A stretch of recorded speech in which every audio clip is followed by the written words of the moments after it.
প্রথম যে কারণটা হচ্ছে সবাইকে আগে ধন্যবাদ জানাই যে এত সুন্দর করে অনেক রাতের বেলা অনেক রাতের বেলা হঠাৎ করে আমরা ডিসিশন নেই যে সবার সঙ্গে একটু কথা বলবো। আর বিশেষ যে কারণটা সেই কারণটা প্রথম কারণ আজকে আমাদের সেই কাজটা রিলিজ হচ্ছে, আজকে রাতে রিলিজ হচ্ছে, যেটা নিয়ে এত সমালোচনা, এত আলোচনা, এত কিছু। ও মাই গড। সো সবার মনে আসলে বিহাইন্ড দ্য সিনটা রীতিমতো ঝড় তুলে দিছে আমাদের যেই কাপল শ্যুটটা, কর্পোরেট যেই কাজটা। সো এই কাজটা আজকে রাতে আসতেছে।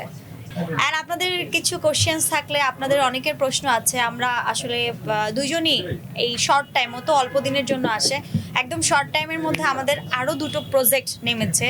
তো যে কারণে দেখা গেছে যে আমরা ইন্ডিভিজুয়ালি সঙ্গে কথা বলতে পারি নাই এবং আপনাদের সঙ্গে দেখা করতে পারি নাই, বা আপনারা অনেকেই কল করেছেন আমাকে, অনেকে মেসেজ দিয়েছেন যে আপু কথা বলতে চাই, সো সেটা পারি নাই। তো আমরা দুজনেই ভাবলাম যে ওয়াই নট, আমরা সবাই একটু একত্রিত হই আজকে। এই তো আসলে কি দেখেন যে একটা শিল্পীর সফলতা সেখানে যদি সেই শিল্পীটা দেখে যে সত্যিকারের মানুষটা ওই কাজটাকে একদম রিয়েল ভাবছে, এইটা কি একটা শিল্পীর জন্য সফলতা না? অবশ্যই। এবং আমাদের শ্রদ্ধেয় বদল আলম খোকন ভাই সেদিন বলছে যে তোমাদের কাজ দেখে আমরা বুঝতেই পারি নাই যে এটা কাজ করছো। এবং মুন্নাকে বলতেছিল বাবা তুমি কি করছো, ও তো বাবা বলে ডাকে। ওর তসনস সিনেমাটা যেটা আসছে ওটা তো খোকন ভাইয়েরই ডিরেকশন। তো খোকন ভাই কিন্তু এভাবে বলতেছিল, সে এত খ্যাতমান এবং এত বড় একজন ডিরেক্টর হয়ে বলতেছে যে আমি বুঝতে পারিনি। ইভেন তো নট অনলি খোকন ভাই, আমার যারা রিলেটিভ আছে, আমার কাছের যারা আছে, ইভেন তো তোমরা যারা আছো, ছোট ভাইরা, বড় ভাইরা যারা আছেন, so end of the day আমাদের কাজটা সাকসেস বিকজ সবাই এত মানে এমনভাবে রিসিভ করেছে। আমরা সত্যি অনেক সাকসেস, আলহামদুলিল্লাহ। কমেন্টে একটা লিখেছে বর্ষা চৌধুরী ভুল করেছিল, বাটপাড়ের পাল্লায় পড়ে এখন একটা ভালো মানুষ। আসলে জীবন চলতে গেলে হোঁচট আমরা খাবো, এটাই আমাদের জীবন, এটাই বাস্তবতা। আর বাস্তবতা নিয়ে জীবনকে ঘেরা। এখন চলতে গেলে তো ভালো খারাপ সব মানুষই পড়ে। এখন মানুষের মনের ভেতরে ঢুকা তো আমাদের পক্ষে সম্ভব না, তাই না? ঢুকলে তো আমরা সবাইকে স্ক্যান করে বলে দিতে পারতাম যে আজকে আমি মুন্নার সাথে চলবো, কালকে আমি চলবো না, এরকম বলে দিতে পারতাম, বা মুন্না ফিউচারে কি হবে বলে দিতে পারতাম। আমরা কেউ জানি না আসলে ব্যক্তি আমরা ভেতর থেকে কি, এটা ডে বাই ডে প্রকাশ হয়। সো আমার মনে হয় পাস্ট ইজ পাস্ট, আমরা প্রেজেন্ট অ্যান্ড ফিউচার নিয়ে কথা বলি। দর্শকের কথা, অনেকে বলছেন যে বর্ষা চৌধুরীর সাথে প্রতারণা করেছেন এবং কত টাকা হাতিয়ে নিয়েছে। আমি এই বিষয়ে কথা আজকে জানতে চাচ্ছে, এখন দর্শকের এটা আসলে না, আমি বলি এটা যেহেতু এখন আদালতে আছে, আমরা বিচারাধীন, বিচার বিভাগের প্রতি শ্রদ্ধাশীল। আপনারা জানতে পারবেন আপডেট যখন আমরা এটা রায় পাবো বা এটার শুনানি পাবো তখন। মুন্না অনেক ভালো একটা ছেলে, এটা হচ্ছে প্রথম। ভালো একটা বন্ধু, ভালো একটা বাবা, ওর সন্তানদের প্রতি অনেক কেয়ারিং, ভালো একটা হাজব্যান্ড। এখন অনেকে প্রশ্ন করতে পারে হাজব্যান্ড আপনি কেমনে জানলেন?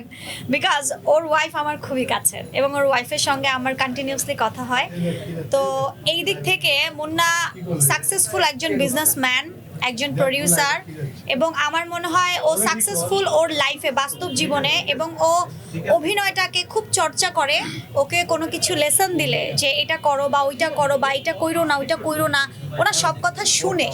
হ্যাঁ, তো ও ভালো করার চেষ্টা করছে এবং ও অনেক দূর যাবে। এটা আসলে ওর সাথে একটা কাজ করে আপনারা কাজটা দেখলেই বুঝতে পারবেন। আজকে রাতে মুন্না খান মাল্টিমিডিয়া থেকে সেটা রিলিজ হবে ইউটিউব চ্যানেলে, তারপর তো আমাদের পেজ আছে, সব জায়গায় আপডেট হবে।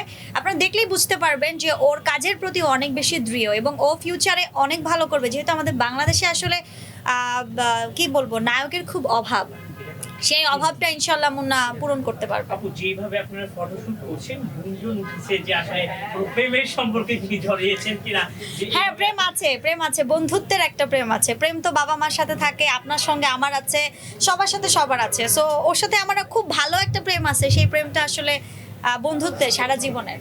আপু আপনার একটা সাক্ষাৎকারে দেখেছি আমরা আসলে পরিমণির কথা বলেছেন, এটা নিয়ে কিন্তু ভাইরাল হয়েছে এবং আসলে পরিমণি আপনাকে জীবনে একটা পথ দেখানোর চেষ্টা করেছেন। আপনি না, পরি যেটা করেছে, পরি হচ্ছে সুইট হার্ট, সুইট লেডি। সে আমার জন্য অনেক ইন্সপায়ারিং এবং সে বাংলাদেশের আমার মনে হয় যে মা যারা আছে, সিঙ্গেল মাদারদের জন্য একটা আইকন লেডি। এবং পরি আমাকে ভীষণ ভালোবাসে। ও শুধু একটা কথা বলছে, সিনেমার জগতে আমি পড়ি আর সোশ্যাল মিডিয়ার জগতে তুই বর্ষা, এটা তুই না, তুই নিজেকে জড়তা করে রাখছিস, তুই নিজের থেকে বের হ।